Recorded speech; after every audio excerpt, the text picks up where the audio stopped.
everything is going to hell down here in Texas.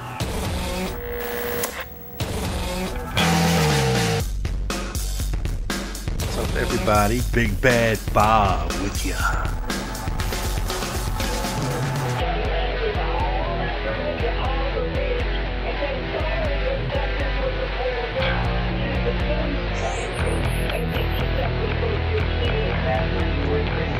Yeah, it's the Lone Gunman Podcast, baby.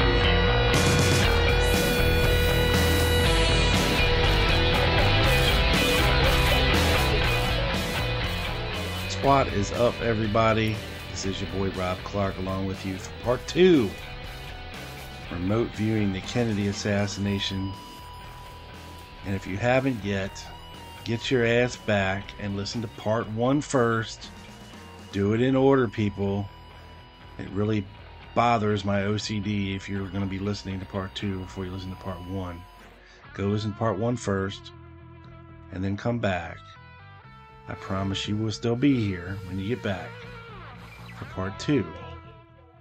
So, in part 2, we're going to be listening to Dick Allgaier, another remote viewer who remote viewed the Kennedy assassination. And be on the lookout for similarities to our first remote viewer, Daz, from part 1. So, without further ado, let's get right into it, and back to Courtney Brown kicking things off from the Farsight Institute. Courtney, take it away, sir. Now let us move on to the results of Dick Allgaier. While both Daz Smith and Dick Allgaier each add their own individual emphases to these results, you will see an enormous overlap in their findings. But there are also differences. Dick focuses more on the surrounding buildings, and some of his descriptions of the surrounding buildings are incredibly accurate. See especially his description of the old courthouse, which he describes as an old Gothic building. Eventually, he describes the shooters. Remember, what you are seeing is not staged or rehearsed. You are witnessing real remote viewing as it is done by the best remote viewers under the best of conditions. And again, hold on to your seats.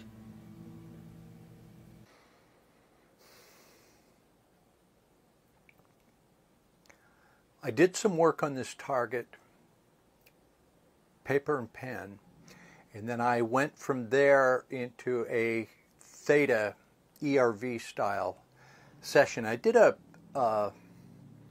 technique at HRVG that we use called edging, where I block my optic nerve and rest my head in my hands and do a certain breathing exercise to bring my awareness down. And what happened to me, what is supposed to happen is, I blacked out. And as I blacked out, my awareness came to on the target. So it's a little disconcerting when this happens, because and then you just come to a stop and your awareness you wake up and it's full reality all around you. And what I awoke to was grass. I was in a manicured lawn. And the sky was very blue, so I was just aware of green grass and blue sky. It was a cloudless sky, mostly cloudless. It was a high sun. The sun was not as intense as Hawaii, but it was like midday. Midday, but not real intense sun. A very pleasant day, maybe high haze. But very green grass and blue sky. And I drew this for you because I came to and I was here, down here on the grass. So I see the grass, I see the sky. And it's like when you're in that state, it's like, oh, is this the target? Am I here? What am I supposed to see? And I was just locked on the grass and the sky for a few seconds. There seemed to be a roadway off to my left, pavement, cement, maybe a sidewalk here, and some white low structures over here in the distance, and maybe some buildings. It didn't feel like buildings all around me in the middle of a city, maybe a big, not a big city, but a mid-sized city with some medium-sized buildings in the distance, and maybe a few people and some trees over there. But mainly my first impression was grassy area, very well manicured, nice. It's like a park. Almost, yeah. About the size maybe of a football field, but it wasn't a football field, with very blue sky. So I awoke to this and I started thinking, is this the target? What do I need to see? Orient myself. And by doing so, I brought too much conscious mind into it, and I lost it. So I was able to see this for maybe 10 seconds. So very experiential, green grass, blue sky, some medium-sized buildings, maybe a few people in this park, but I didn't. It's difficult, when you plop into a place unexpectedly, and all of a sudden you're there, and you orient yourself, and then it fades, and you go, what was that? What did I see? Try to remember everything I saw. So grass, sky, buildings in the distance, maybe some people, some trees. But that was really experiential for me. And you mentioned before some small white structures, which could be the pergola, up on the grassy knoll as well. After that, I kind of lost the target. I had to reset. Now, this is a lot of work to get to where you can get to this spot and then get a visual that good and try to, get your full capabilities to try and see it. Right? So I reorient myself.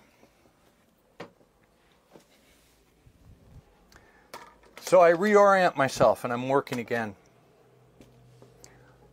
I look again.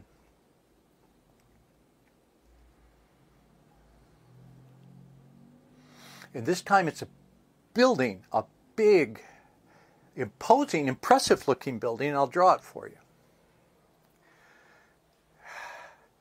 This is a building I see almost every time I look at this target. This becomes my anchor point at the target. So I can always find the building and then spread my awareness out and see other things. So let me draw this building.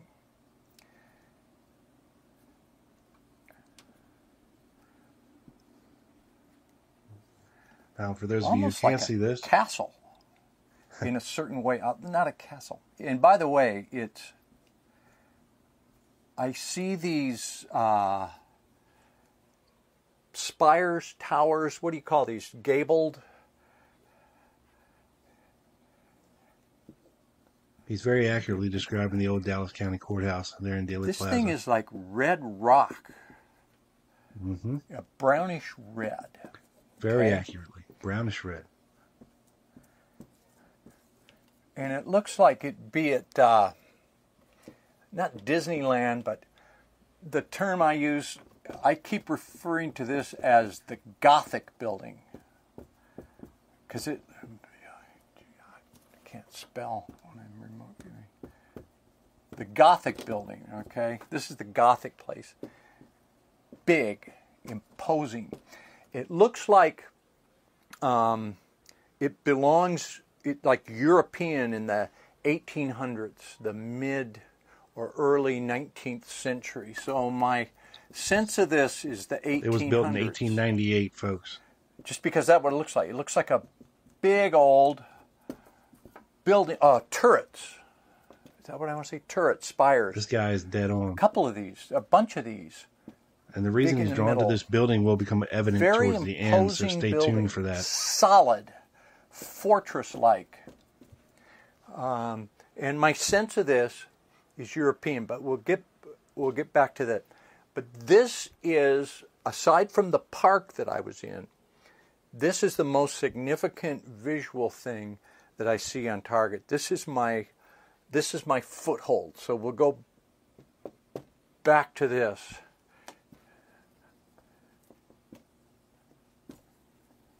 spires. You know, it's big, it's imposing, it's gothic. It's almost kind of spooky looking, like it should be in somewhere in Europe. Okay, so we'll get back to this.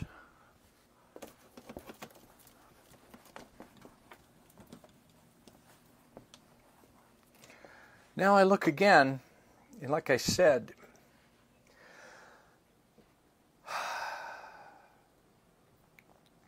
there is an area, there's a place here. By the way, my sense of this target is it's really complex. Like, I could do a session on that building, I could do a session on the park, there's people here, there's a lot. So I'm going to have a lot to go through here, so I'm going to try to take this step by step. One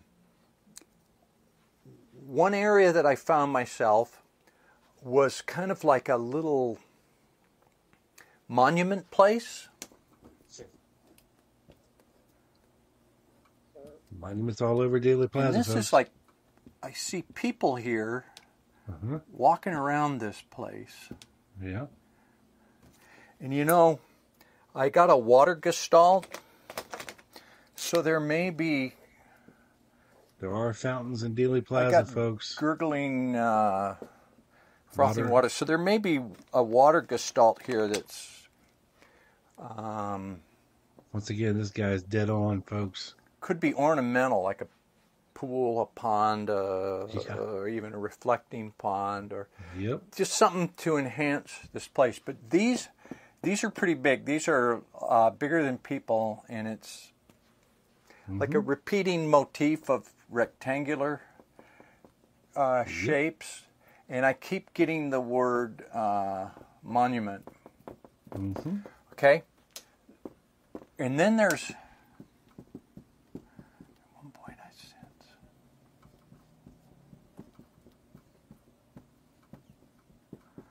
like a statue.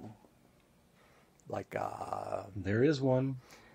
Civil War hero, or the father of our town, the founder of...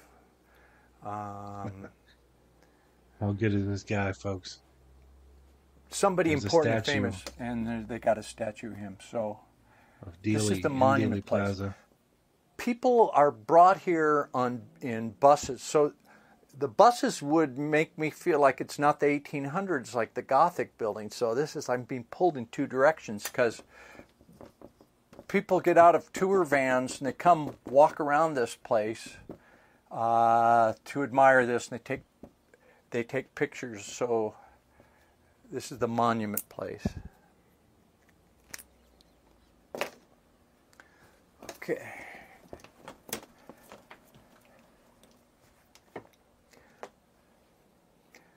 Now I look.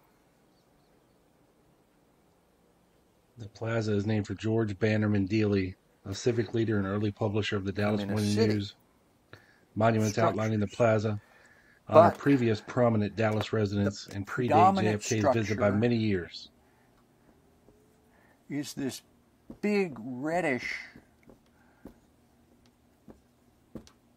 the fortress-like one, okay? Again, reverting back to the old Dallas County Courthouse. This is, I described it, Gothic, European, spires, towers, very, very solid, like brick, rock, stone. There's a reason he's drawn to this place, folks. You gotta stay next tuned to that, and there's a sidewalk, and there's a roadway, and then there's a roadway here. And this has almost got to feel like, it's not Wall Street, but it has a feel, there's this roadway here, it's like Wall Street, like financial area or something. And there's tall buildings here, not skyscraper talls, not skyscraper tall, 6, 7, 8 story buildings, and this. Oh and my there's gosh. more back here. He's There's accurately an drawing intersection here. roads, buildings, and There's intersections of people. Dealey Plaza. A lot of People people everywhere. here, spilling out on the street, on the sidewalk.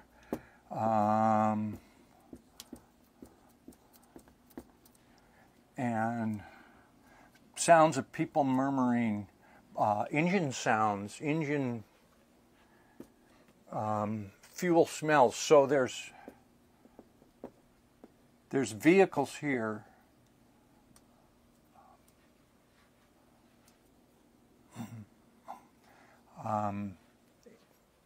Engine revving, like a revving sound. Brum. More buildings here.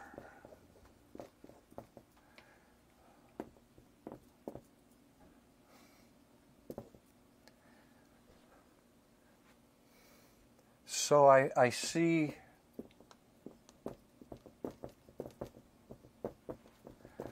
people on the sidewalk, in the streets. So this feels 1800s, but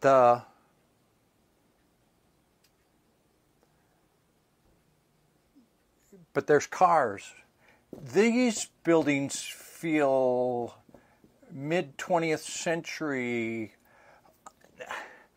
I don't see them as big, high glass 2010, 2015 skyscrapers, mid-sized buildings, but brick, stone, and people on the sidewalk. Okay. I'm going to look at these humans.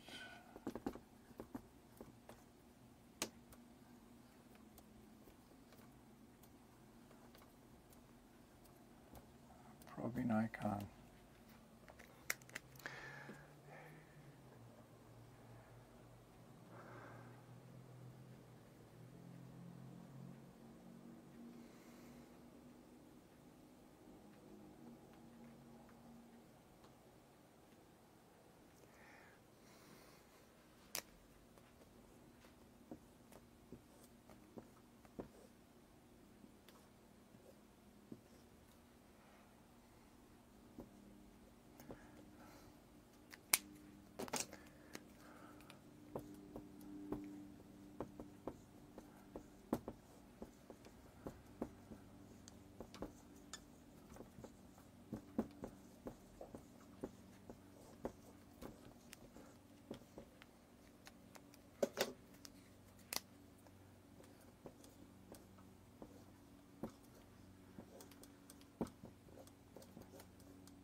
Okay.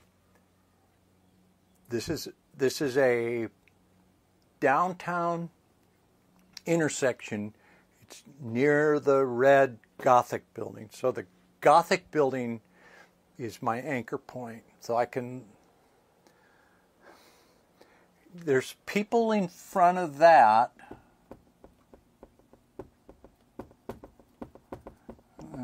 Takes me a while to draw these people. They're like lining the sidewalk. Some are out in the road. Over here, there's a lot more people. They're here, they're here. There's a whole lot on this corner. This corner is dense with people. What kind of people are there here? Again, accurately describing the scene too. that day. Some here. But their center of attention is somewhere over here. So they're all along here. They're dressed in just regular clothes. They dress pretty good. Ties.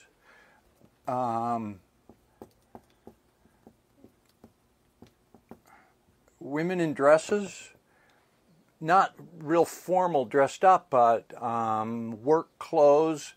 Would you, like, it's not casual Friday, it's, they dress pretty nice. They care, but it's normal clothes. It's just everyday clothes. They're not in special gowns or suits. It's just normal people, and some of them workers. Some of them are workers that work here in looky-loo. Some are Most of them are workers the term from around looky-loo. Dealey Plaza, the buildings. So they come to look at something. So it's a crowd of people. Reminds me kind of like a flash mob. Like everybody just shows up at a certain time of day. Like we're all going to go here. Why? To see this. Okay, so they're going to see something. But it seems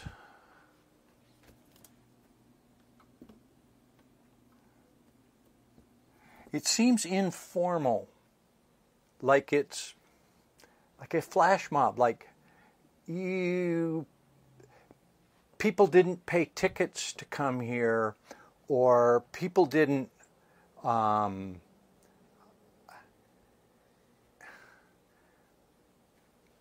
well, this is an area where, people would get on a bus and come here to be a tourist here, but these aren't. These are people that I think they live in this city mostly, and some work here, and they come to see this. They're going to witness this event. It's not religious. It's not aerial fireworks. It's in the city. Why would they come to the city? It's not religious. They want to look. It's like somebody famous is going to come out of here or come by here. Okay, I hear engines revving. So there's exhaust. So there's cars coming by. Look out, make sure you don't get in the way of the car. Don't get hit by the car. But they're all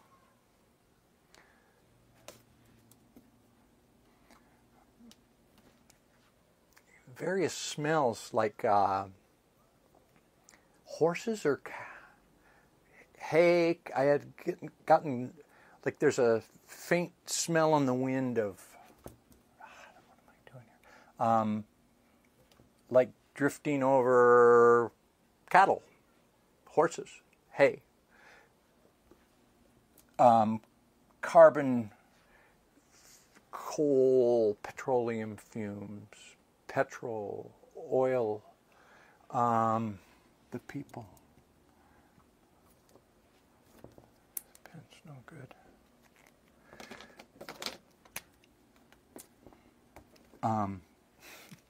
Vitalis. There's one for you. Vitalis. Vitalis. When I was 10 years old, okay, I was a little kid. I was in grade school. We used to put Vitalis on our hair. We'd comb our hair. We'd go to the barber shop, and the Vitalis had a very distinct smell. And that just came to me that, like, guys in this crowd have Vitalis, like Pompadour, that smell of Vitalis. What's the word? Their hair is Vitalis smells. So that would mean, now my time frame, this keeps feeling 1800. It just has such a look of Europe in the 1800s. But there's Vitalis smell. You know how smell will take you to a time? It would be my childhood when I was 9, 10 years old, when people used Vitalis and there's cars going by. What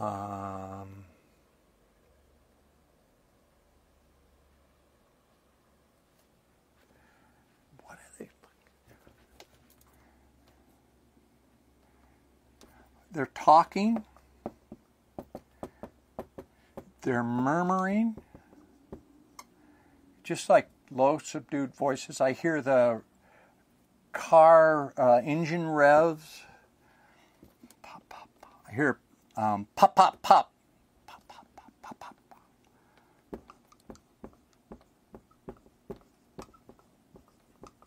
Pop, pop, pop, pop.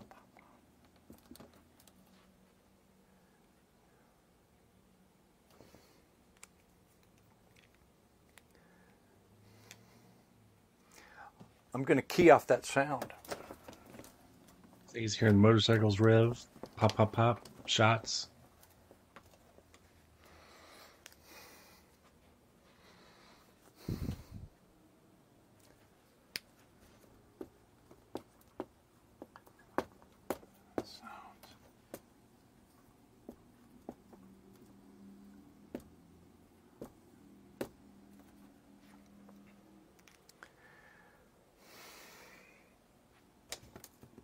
Hey, you. Loud voice. Sight associated with a loud voice. Here I see a how do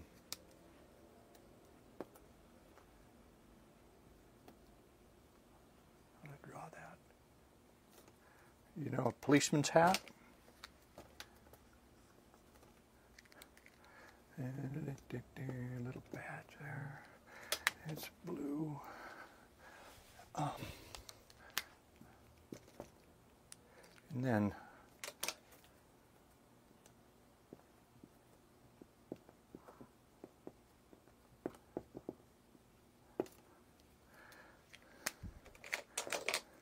he'd be like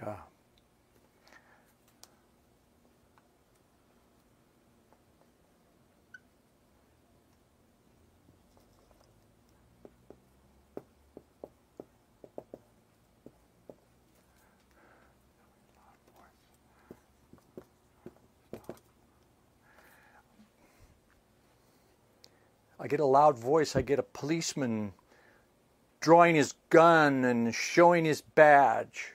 Well,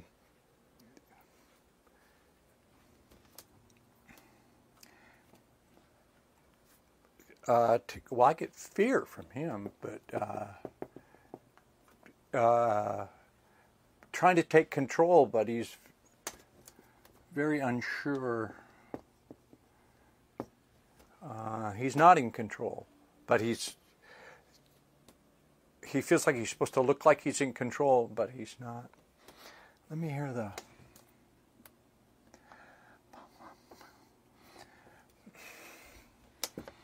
gunshots.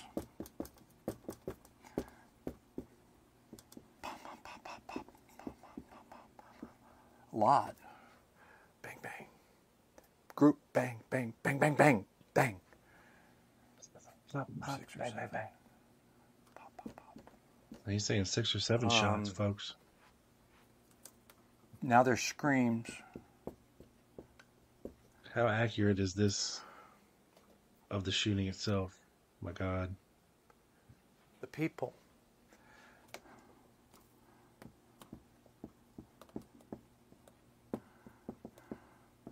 Okay, they've been standing around, and some of them are pointing like over there. Some of them are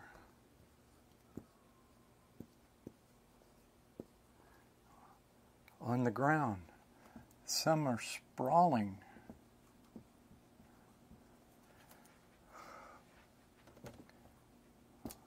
Let's see what they're doing. This guy. He's alive, he's not dead. But get on the ground. Some are running. like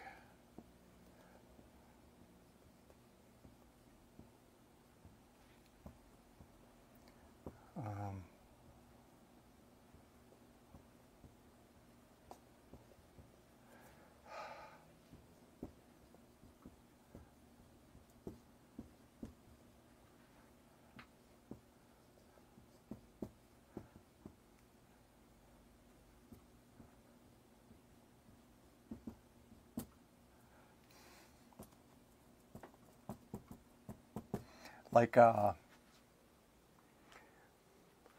father would clutch his daughter to protect him, pointing. So something comes over these people like a contagion, like a sudden, it hits them that fast. They're looking, and then they, in an instant, this it's like a spreading contagion of something changes. Confusion, certainly, fear and confusion, like they don't know which way to go.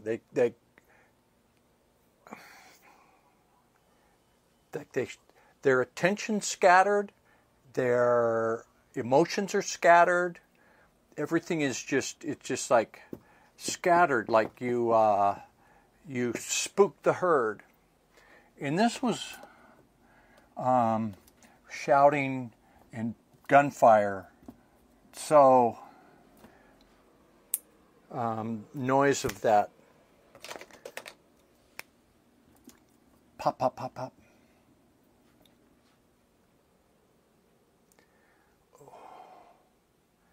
These people,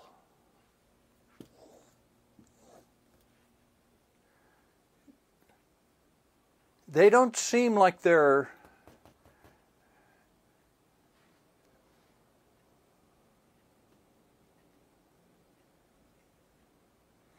not right next to the Gothic building. The Gothic building is over here. So they like migrated. They were on the corner. Well, there's people everywhere. But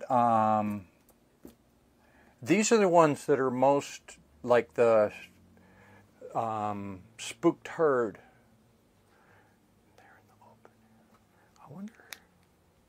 Okay, let me look at something.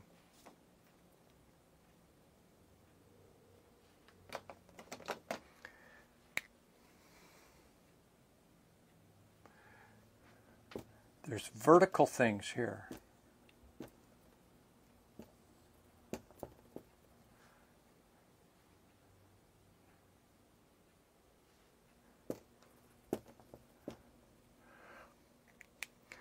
My sense of this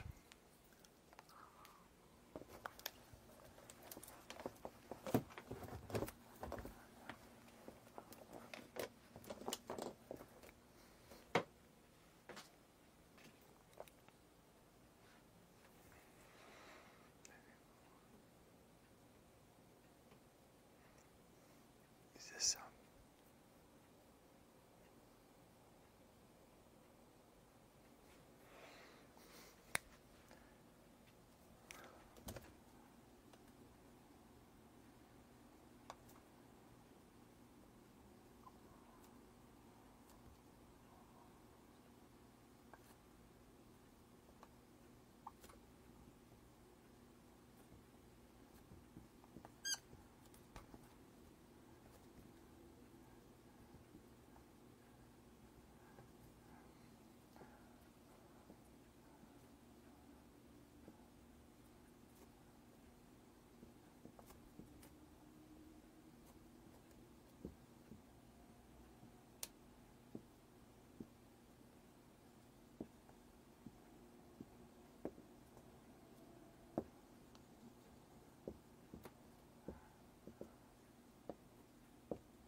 That's my sense of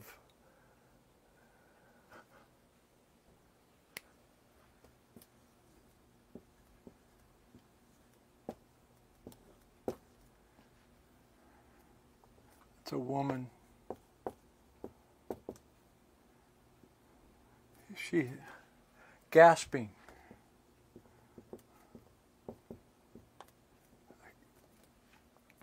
Can't catch her breath. Shock. Disbelief. Surreal. She just witnessed something that that made her go, "Oh my God."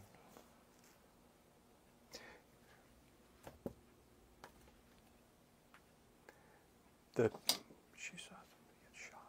She saw somebody.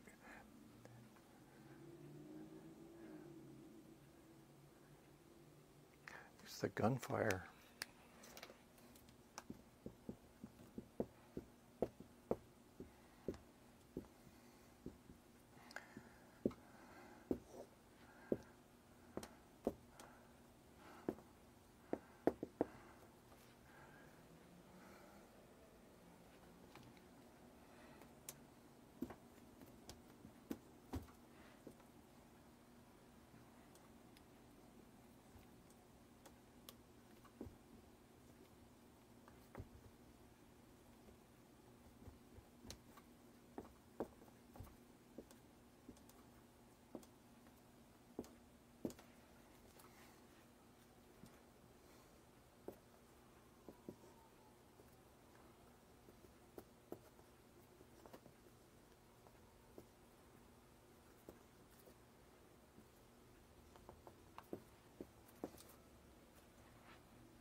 These people seem to be surrounded by teams of like squads, like death squads.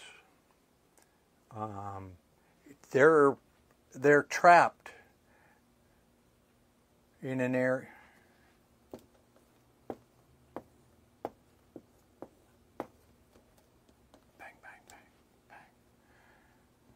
Scream, yell, oh, run. The air is smoky. I can smell gun smoke, gunpowder. And there's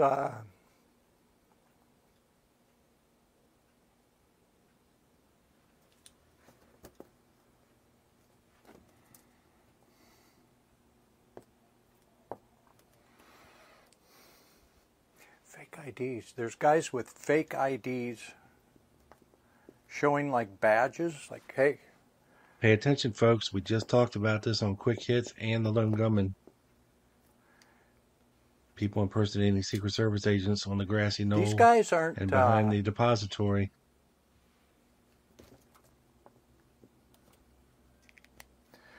They're not in uniform.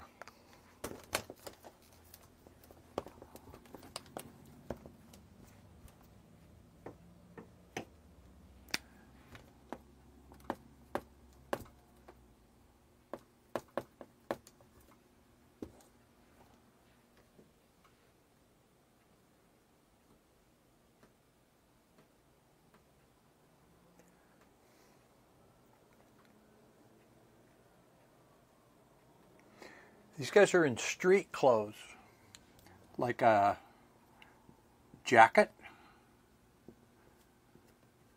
I see a jacket.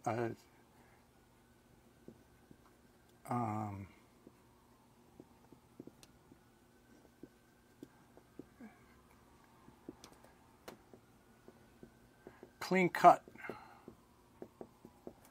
short hair, like a casual jacket.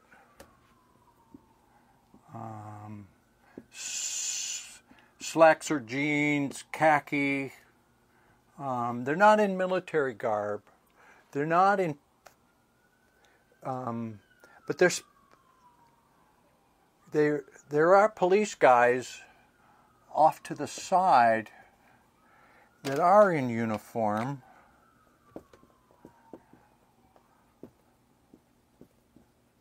Showing their badges.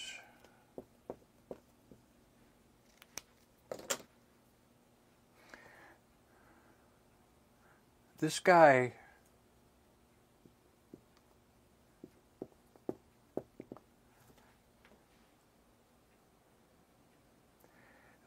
work clothes, like coveralls, like a jumpsuit, carrying a tool case, suitcase or something. And there's... Again, pay particular attention to this description of these guys, folks. Very detailed. This guy may even have like a hard hat. Like he looks like he's going to work. He looks like he's... he's got a jacket on. Policeman.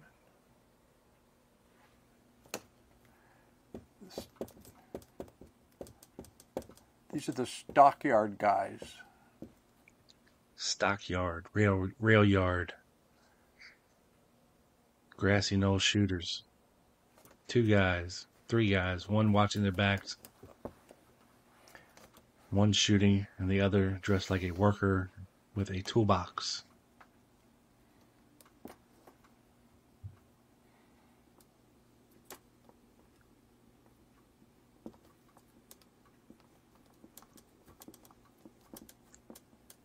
Now here, Dick describes 3 distinct different shooting teams. One from the grassy knoll, one from the, I guess called the opposite side knoll, and one in the building. These guys are like on a rooftop, or it's a sense of like a sniper nest. You know, is this the fucking Kennedy assassination? It is the fucking Kennedy assassination, Dick. But there's a guy with a gun, there's a spotter, and there's a guy doing security that's got credentials. Like, we're the law. We're supposed to be here. Exactly the same as how Daz described it. The shooter, the spotter, and the rear watcher in the speaking clipped voices in the depository. Clipped military-like voices. They're professional. They're professional. They're cold. They're cold. They're not amateurs. They are. Nope. These are like.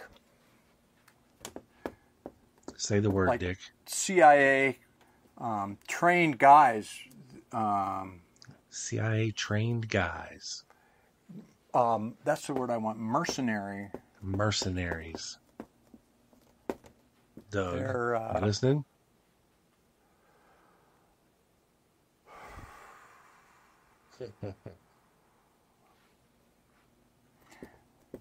They're like calm. Well, their heart's beating, but they're just like very professional about this. But they get a rush out of it. You bet they do.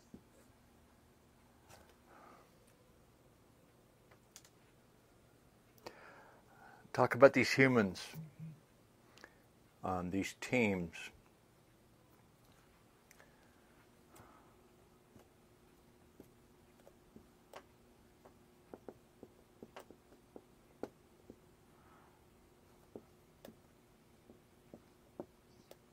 Again, for the lulls in speech here, he is drawing what he is seeing.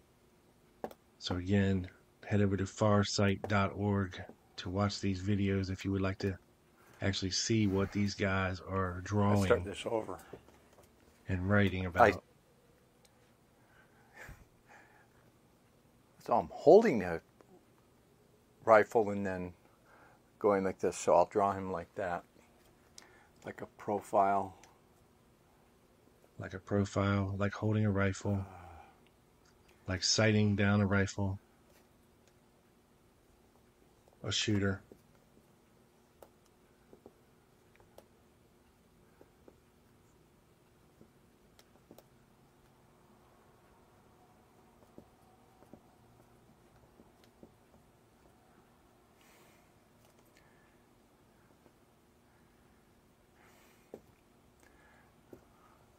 The gun guy.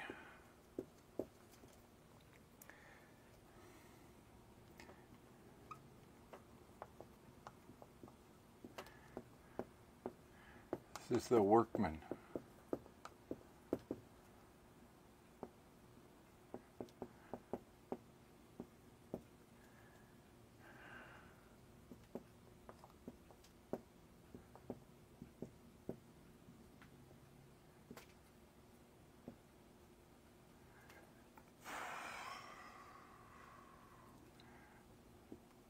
The credential guy.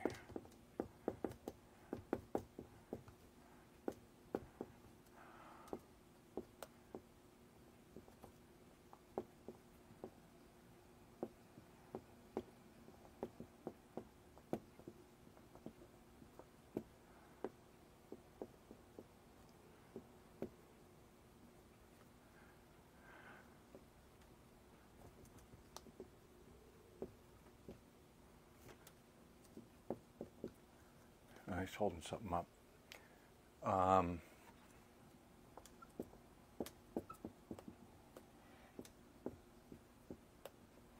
So my sense of this is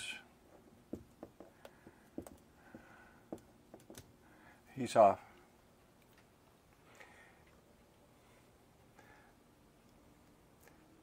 There's the gun guy, 30s, 40s, not real young.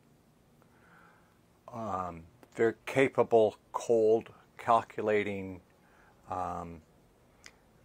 what's the word? Just iron-willed kind of guy. This is the cool one. There's a workman who is posing as a workman. These guys are a team. They're together. He's got a tool case. He's dressed, okay, this guy's dressed like, I get a sense of like a jacket. And I don't know if it's jeans or khaki type. Just comfortable, not business clothes, not ratty clothes, but just like jacket, shirt, comfortable pants, loose clothing, short hair. He's got a rifle. This guy's in coveralls. It would say Ed on the above the breast pocket. Maybe a hat, like a hard hat, a worker's hat.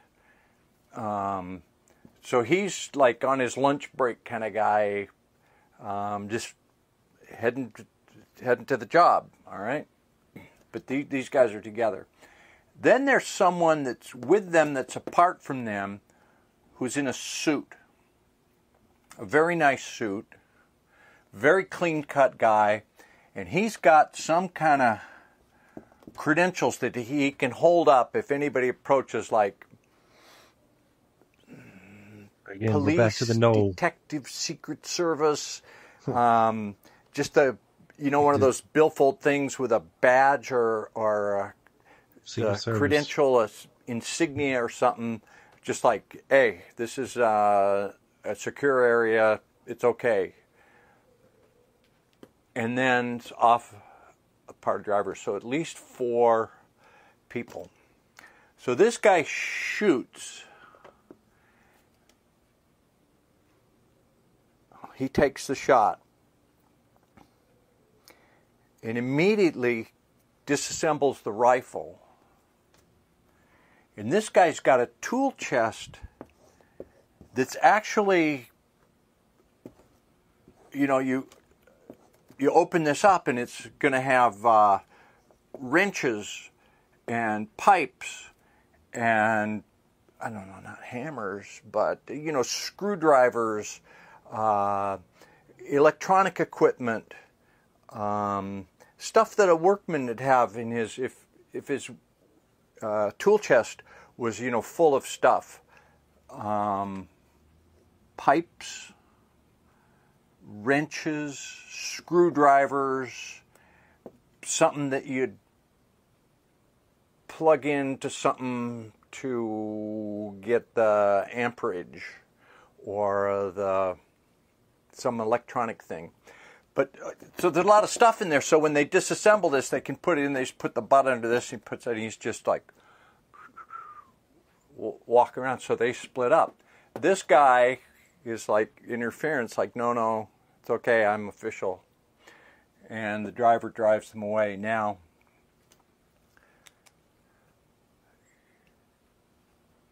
this one is like, I get the word like stockyard.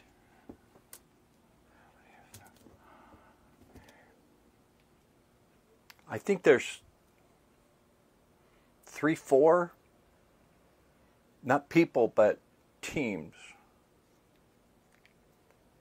He's talking about the South Knoll, the Grassy Knoll, and the Depository. I keep coming back. And there's a fourth one. He's going I've to tell come you about full right now. circle. So I've come back to one of the first things I saw in the session, which was the Gothic building, which is over here. It's brown, reddish brown, and it has turrets. I drew this before. I'm going to draw it again. And let me explain. There's a high point on it. There's like, this is the big imposing building. There's a reason I'm drawing this. When you remote view, stuff catches up to you. I've been working this session for a while now, and stuff's building up in me. Okay, there's that building, there's a road, there's a car. There's a couple cars, even motorcycles. You know, I smelled horses too. I swear to God there's a horse somewhere here. But a lot of people here. There's a smaller building. It's okay, Dick. Judy's not Dealey Plaza. Here, other buildings here. The road comes this way. People are out here. So here's why I'm back to the Gothic building. Why I was so drawn to this building, because it's visually very distinct. When I close my eyes and get a flash of the scene, I always see this,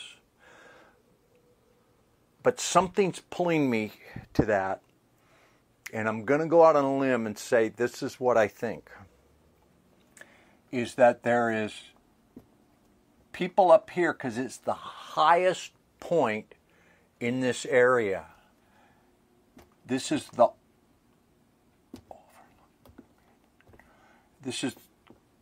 command and control.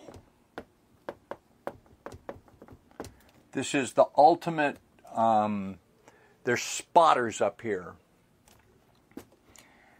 And I get a sense of radio communication. Scramble. They've got some gear, pretty big. It's like today I could do it, you know, it'd be like an iPhone, but back in this day, I think it's about this big, a big bulky thing. Accurately describing that I think has what Dark Complected Man had. Scrambled big ass radio. Scrambled radio communications. It's a scrambler. So nobody can listen in. And this is for its time, incredibly high tech. This is, nobody would even know about this. This would be like big, I don't know radio stuff. That's somebody I could ask. I will later. But this is up here. They've got the high point. They can watch. They see the car coming. They're in control of everybody. They've got they're like giving the orders. Okay? Those teams I drew, I think there might be one here or one on this building on the high up. Another one on the high up here in the, like on the rooftop. And the stockyard team,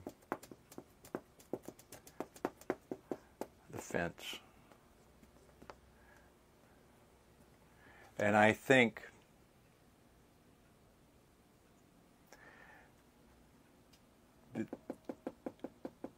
that's command and control.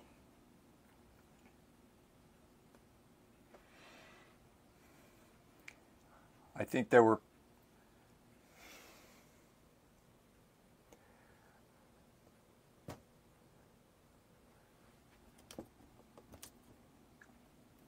He's saying 3 teams. I think there were some guys with rifles here, and I think they Knoll. didn't shoot.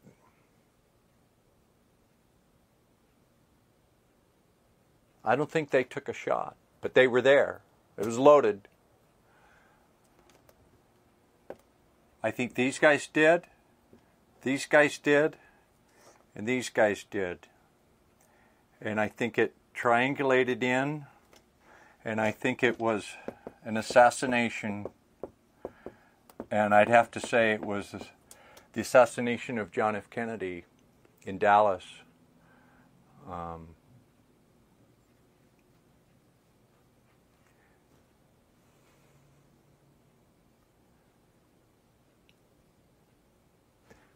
blind to this target. I've been told this is target 14A. I've done some paperwork. I've had no comment on my work other than to continue. So I may be just talking out of my ass here. These guys, who and why, like the shooters, they're cold, they're professional, they're contract guys. They've done this kind of thing before. Nothing this big, nothing this important. The sheep dipped. They've been sheep dipped. Sheep dip, that's a term, if you take somebody in the military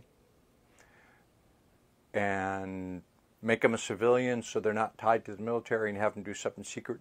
I think these guys are not military, but they're maybe some of them, but not too much military. They've more been like sheep dipped out of the CIA, like they worked for something like the CIA, like maybe there's something I don't know about that's similar to the CIA, very secret, and they've been sheep dipped from that. They're confident enough, somebody's got enough juice, whoever hired them, they trust that they can get away with this, that they're not going to left to be hung out. There's a camaraderie, that's a bad word. Camaraderie has a good connotation. This is like their cells that are,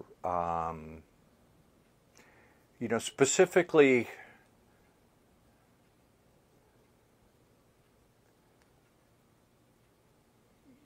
they're insulated.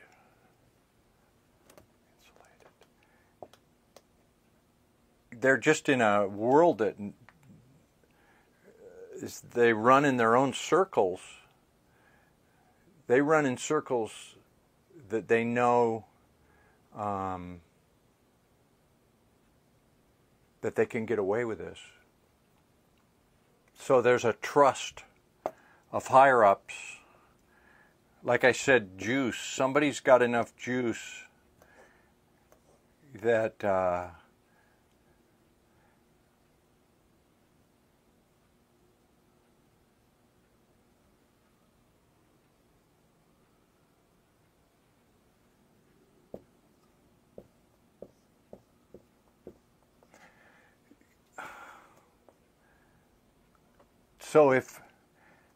there's enough juice behind this that this was a, did I spell it right? A coup d'etat. So it came from high enough levels. That's what I was getting at, is that they're working for people at high enough levels. Some rogue guys aren't just going to go shoot the president and think they can get away with it. They know that this can be handled at the highest levels, that no press is going to question them, no FBI is going to question them, there will be no investigation will go anywhere. That level of confidence to pull a trigger, that much coldness, that they work for someone that's, God, above the president.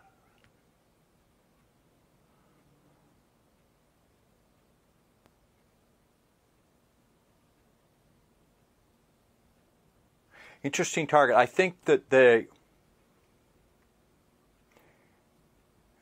didn't call this the grassy knoll. They called it the stockyard. This was the stockyard team. Hey, they'll be at the stockyard.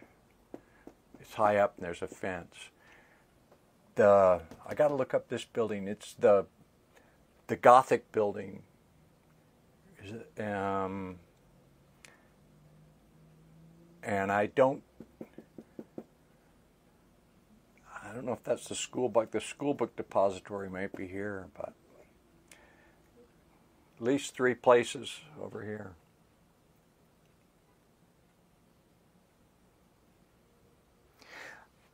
I've never heard this one. I've read about the assassination. If this is the assassination, I might be talking out of my ass. There might be data here that is good data for some totally unrelated target, and it's not this. But I've never heard this.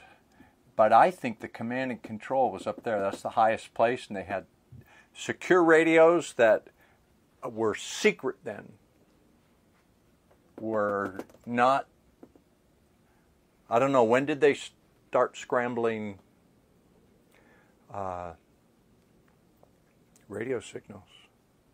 63, this would have been big high tech. What else do you want to know about this? I feel like I'm not blind to it anymore. If this is some other target, I don't know.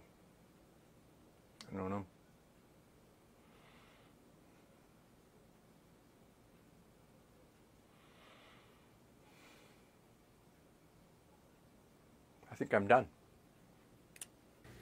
So there you have it from Dick Algier. Remote viewing the assassination of John F. Kennedy. This has been part 2. We heard from Daz in part 1.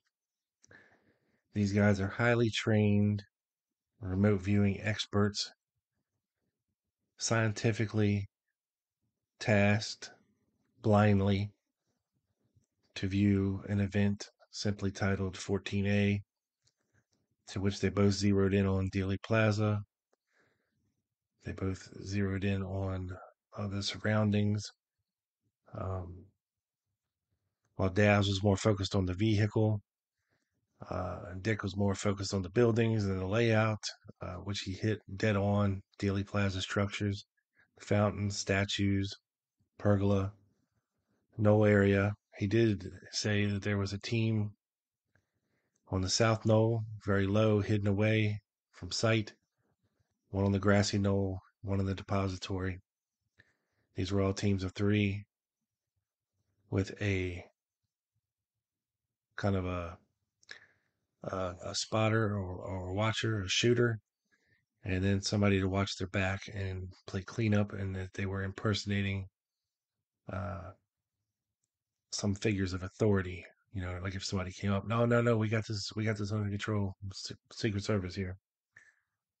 So you can see why I was so excited to hear this finally and see how it lines up with what we've been talking about on the show and the events that possibly went down. The eyewitness testimony of people who encountered Secret Service agents on the knoll behind the depository. Seeing some of these figures getting away, like Tom Tilson, Ed Hoffman, uh, Lee Bowers. It's just crazy how it all kind of lines up. And I was always interested. I wasn't 100% sure how remote viewing worked. I thought maybe that we could get a lot more details out of things, uh, get an accurate picture of who this possibly could have been. Shooter identities, things of this nature. I would like to see in the future if they do this again, if they could task somebody on Oswald that day and see what he was doing and what he was up to, or just focus on the depository in general, and maybe we can get some of the movements of various people inside. Again, it's a little more vague than I had hoped for, but a lot of it does line up pretty well with what I think happened that day, and there's no denying that whatsoever. And however much faith you want to put in remote viewing is up to you. Um, just know that it's a pretty amazing science, or pseudoscience, whatever you want to call it. But our government believed enough in it to fund it for over 20 years, $20 million a year. Um, so believe what you will. I mean, we have a lot of these guys that have come forward from being remote viewers and being in these programs such as Stargate and Sunstreak, and they've come forward with their stories, ladies and men, and have told a lot about what they've done and what they can do and what they can continue to do to this day, as you can tell. I mean, this kind of thing goes back,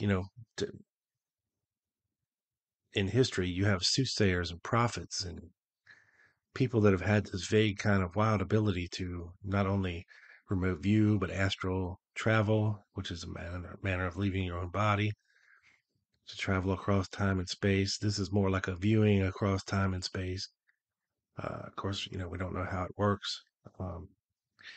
But I've watched several interviews with remote viewers, and they say, we all kind of have this ability. It's just like anything else, like a musicianship. You know, some people are more inclined, musically gifted than others. Some are more artistically gifted than others. Some are more athletically gifted than others. Some are more linguistically gifted than others. Some are more psychokinetically gifted than others.